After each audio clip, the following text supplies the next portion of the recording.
അധീന കശ്മീരിലെ ജനങ്ങൾ പാകിസ്ഥാന്റെ ശത്രുക്കളെന്ന് പാക് പ്രതിരോധ മന്ത്രി ഖ്വാജ ആസിഫ്.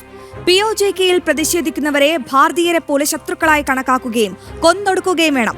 പാക് അധീന കശ്മീരിലെ കൂട്ടക്കുരുതിയെ ന്യായീകരിച്ച പ്രാദേശിക ടെലിവിഷൻ ചാനൽ നൽകിയ അഭിമുഖത്തിലാണ് ഖ്വാജ ആസിഫിന്റെ പരാമർശം.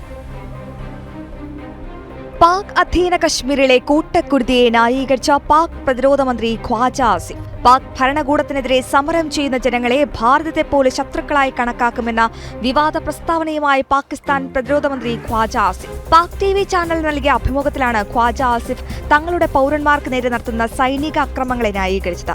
പ്രതിഷേധക്കാരെ ഭാരതത്തിന്റെ അതേ ഗണത്തിലാണ് താൻ കാണുന്നത്.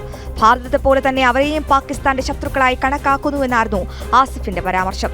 मैं फिर दोबारा कहूँगा कि मैं इनको हिंदुस्तान के साथ जो है ना इन लोगों को ब्रैकेट करता हूँ, उसी जुमरे में इस्तेमाल को शुमार करता हूँ जिसमें हम हिंदुस्तान को दुश्मनों की सफ में देखते हैं.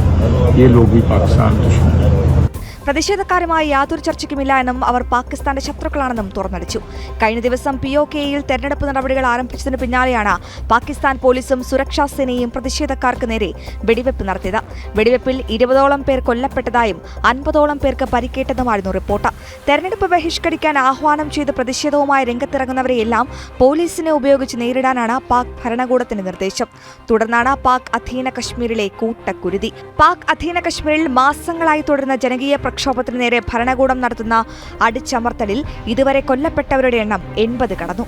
ഇന്റർനാഷണൽ ഡെസ്ക്, ജനം.